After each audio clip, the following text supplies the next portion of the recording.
I was like, oh my God. So I actually wanted to, like buy a Red Bull or maybe buy a case of Red Bull and do like a challenge drinking all the Red Bulls before I start the video. But I'll die and you guys wouldn't want that. And Red Bull is not good for you. So I'm like, you know what? Forget about the Red Bull stunt and all of that. So just come on here and talk about the friggin' game, okay? Liverpool 4, Red Bull Salzburg 3. Like, oh my goodness, guys. I couldn't believe it when I saw it because it's kind of complicated how I watch this game. What happened, right? I was at work yesterday. I worked for 12 hours. Hence the reason why I'm showing up the next day. I was so tired. The last 2 days, I've been putting in some overtime on the day job. Yes, I have a day job. YouTube can't pay me enough. YouTube does not pay me enough to do this. I do this out of love. From here. From over here. Not from the South African badge, but from my heart. Okay? And by the way, I'm wearing this for Percy Tau, man. He did great versus Real Madrid. Great. Let me give Percy Tau a round of applause, man. Bafana, man. Awesome game there. Club Brugge, forward. Awesome. Anyways, let's get back to the point here. I worked hard the last couple of days, and I said to myself, you know what? Don't make the video, tonight. Well, I'm talking about last night. Just hang out with the wife and my son a little and, come today and make the video well rested. So right now, guys, I'm well rested, okay? I'm well rested to talk about this Liverpool Salzburg game. So, the way I saw the game, I was watching the Barcelona Inter match. That one was a great one. That one was a good one.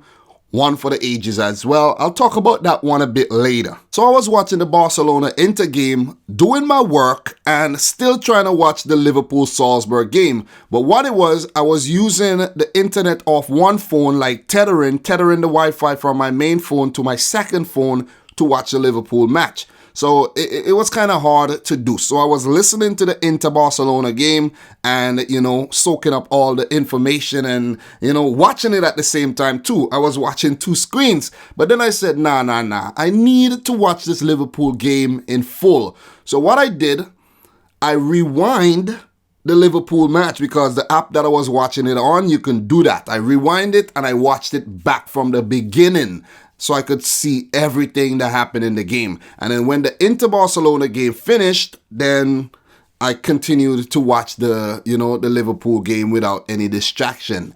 And goddamn. When I was halfway in, I just flipped the phone and it was showing the current score. It was 3-1, and then afterwards I'm like 3-4. I'm like, oh my God. I'm like, please, Red Bull Salzburg, score another one. Please score another one. But as we all know, the game ended 4-3. But what a freaking performance by the American coach, Jesse Marsch, and his boys, man. Guys, Jesse Marsch has to be the new Captain America since Christian Pulisic hasn't been getting any game whatsoever for Chelsea. So Jesse Marsch, I appoint you the new Captain America. Guys, do you agree with me? Because, man, these Red Bull Salzburg guys had Liverpool shook. They had them shook. I saw it. I watched the game. I saw it. Liverpool was shook. At one time, I saw Joe Gomez. He's like heads down and he's like shaking his head. Jurgen Klopp, he's like, I'm like, wow, these guys got Liverpool shook. But all in all, Liverpool did well enough to end up winning the game, picking up the full 3 points. After all, they were playing at Anfield. I expected nothing less. Liverpool has not lost a European game at Anfield since 2014. So guys, what do you expect? 5 years? Never lost at home? That's freaking amazing. That's how you want your home to be, You never take any L's over here. That's how you want it to be. And Liverpool has been very, very formidable at home. The key to beating Liverpool to anything, a tie, beating them in the league, don't make them win at home. And that's exactly what Man City did last season. Liverpool did not defeat Man City at Anfield. Man City won the league by 1 point. Last season in the semi-final, Barcelona failed to defeat Liverpool or even score a single goal at Anfield. They lost the game 4-0 after winning the first leg 3-0. So, guys, come on. It's a no-brainer. Defeat Liverpool or pick up a scoreless draw or a low-scoring draw at Anfield and you conquer the Reds. It's that simple. It is that simple. And Red Bull Salzburg almost did it yesterday. They almost did it. I would have loved to see it, even a draw. I would have loved to see a draw. But the Liverpool, man, with their tenacity, their guile, and their know-how, they got over the finish line. They got over the finish line. In the first half, they were spectacular. They were amazing, I'm telling you. The first goal scored by Sadio Mane, bringing the ball all the way from the halfway line, linking up with Firmino for that 1-2, and then dribbling through those two Salzburg defenders to pass it to Firmino, continue his run, and hit it with his right past the goalkeeper. Oh, my God, oh man, Mane, the Senegalese boogeyman, strikes again. Jesus Christ, what a goal. What a freaking goal. I love to watch Liverpool play. I'm not going to deny that. Why would I come on here and lie to you guys? I'm a City fan. I love to watch exciting football, and that's what Liverpool plays.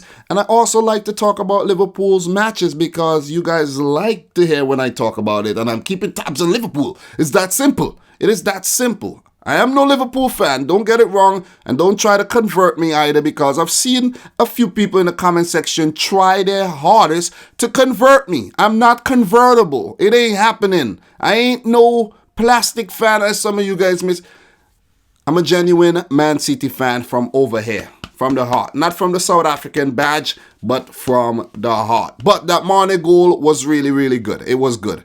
It was really, really good. The second goal was scored by Andy Robertson. Another similar type of goal with Robertson bringing the ball out of the midfield and then, linking up with his attacking players there. I think it was Firmino who sprayed it over to Trent Alexander-Arnold, who picked up another assist, helping out his fellow fullback. And that strike by Andy Robertson, man, opening his body there, hit it with his left to beat the goalkeeper. Awesome goal, man. Awesome G.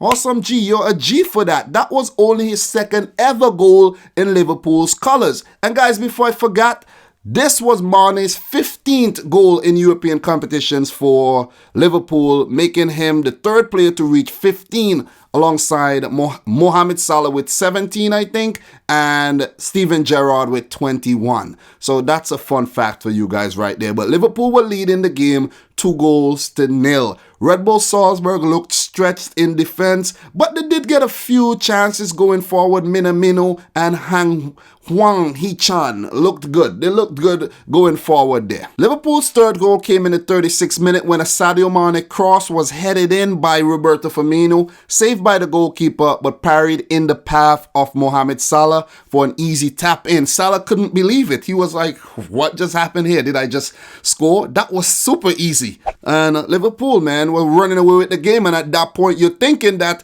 this is going to end 6-0. This could end 7-0. We could see a Tottenham Bayern Munich over here. And that was to throw shade at Tottenham too. Like a jab below the waist. Yeah.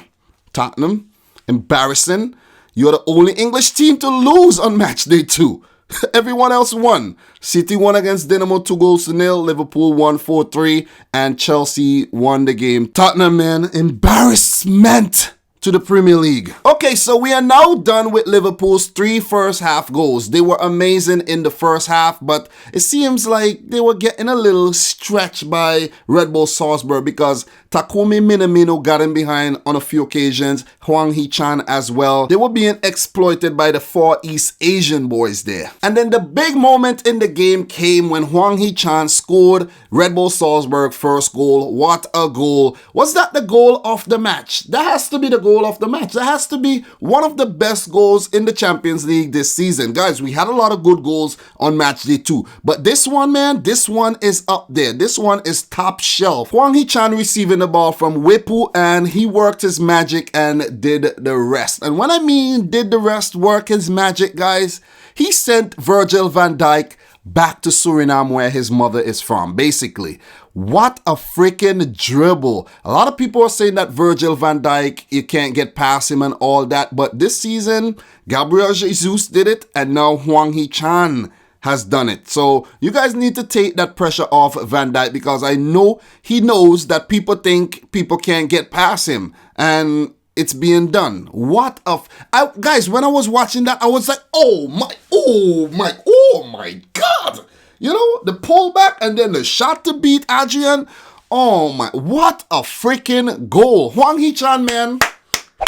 You deserve a big round of applause for that. That was freaking awesome. That was awesome. I bet Klopp was like, oh boy, that was good. So at halftime, it was 3-1. Jurgen Klopp did his team talk. Captain America Jesse Marsch give his team talk as well. And I reckon that Captain America give the better team talk, because when they came out in the second half, they were a complete different team. And a lot of people probably scratching their heads and saying, you know, why didn't Erling Haaland start the game? And by the way, guys, Erling Haaland's father once played for Manchester City. Yeah, if you didn't know that, he played for City. Erling Haaland was born in England. Around the time when his father was playing for City, you know, he knocked up some chick, and then Haaland came.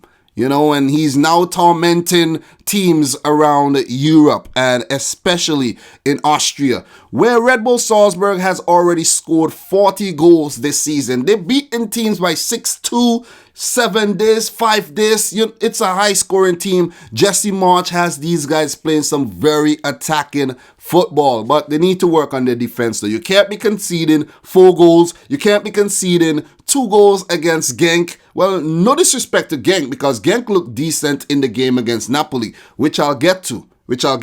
But you have to work on getting some, you know, more defensive type strategies going on there, because you haven't been good. 6 goals conceded, 9 goals scored so far in the Champions League, but you have to, your back is, you're a bit leaky back there. Yeah, but, you know, back to the whole point that Haaland did not start the game. I think it was Jesse Marsch's trick up his sleeve to bring out Haaland in the second half when Liverpool were already a bit tired. And it worked. It almost worked like a charm too, because they came back from being 3-0 down, guys, to being 3-2 via that cross by Hwang Hee-chan and that spectacular volley by Takumi Minamino, man. The Asian boys are linking up for that goal. That was a spectacular goal.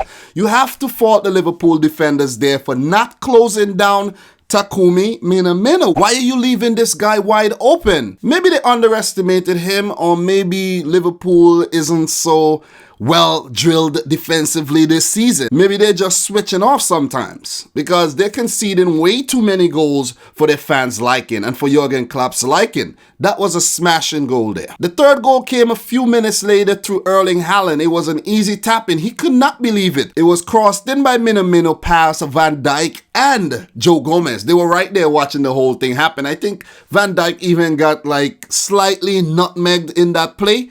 Haaland just tapped it in and he celebrated. Haaland looks kind of weird though. He's really lanky. He got this weird shaped head and everything. And he looked kind of weird when he's celebrating. And I'm like, Haaland, just chill out, man. But they were back in the game. It was an unbelievable thing. At that time, when they came back from being 3-0 down to 3-3, you can see that the Liverpool players looked shocked. They looked shook. Jurgen Klopp was like, oh man. Oh boy, what is this? What is this?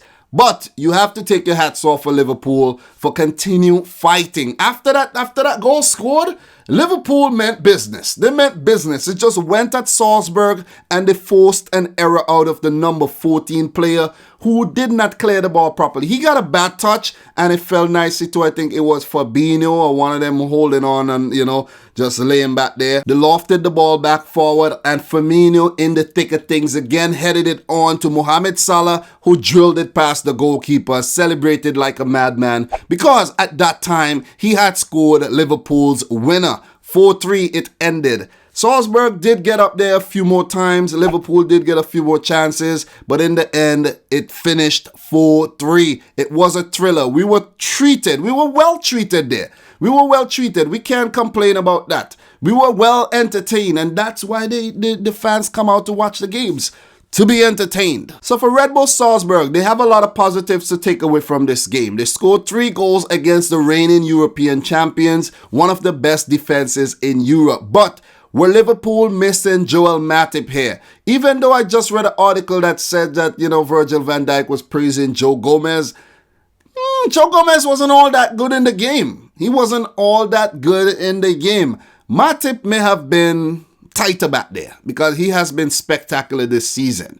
Some may argue that Matip is even up there right now with Virgil van Dijk in terms of his efficiency. So who knows? We could see Matip back for the next match. To give you guys some more insight on the match, let's talk a bit about stats here. Liverpool had 10 shots at goal, 5 on target. Red Bull Salzburg, 10 shots at goal, 5 on target. Liverpool had way more of the possession with 70% compared to Salzburg 30. 771 passes for Liverpool with an 83% pass accuracy. We do know they are a passing team. They love to pass the ball around and push forward, play out from the back and all. So I expect this stat to be way better than Salzburg passing stat. They only had 333 passes with a 69% pass accuracy. 12 fouls committed by Salzburg, 7 by Liverpool. There were only 1 yellow card shown in the game, and that was shown to Liverpool. So very disciplined performance by both teams. Liverpool have won their last 12 home matches in all competitions. Their best home winning streak since an 18-game streak between April and November in 1985. So records are tumbling here. FC Red Bull Salzburg became only the 4th team to score 3 goals away at Anfield in the UEFA Champions League. Barcelona, Chelsea, and Real Madrid did that. And interestingly, out of the 4 teams, they are the only team who have failed to win. So this is a different Liverpool team we're talking about, right, guys? Because you can see 3 goals at home and you still win the fucking game.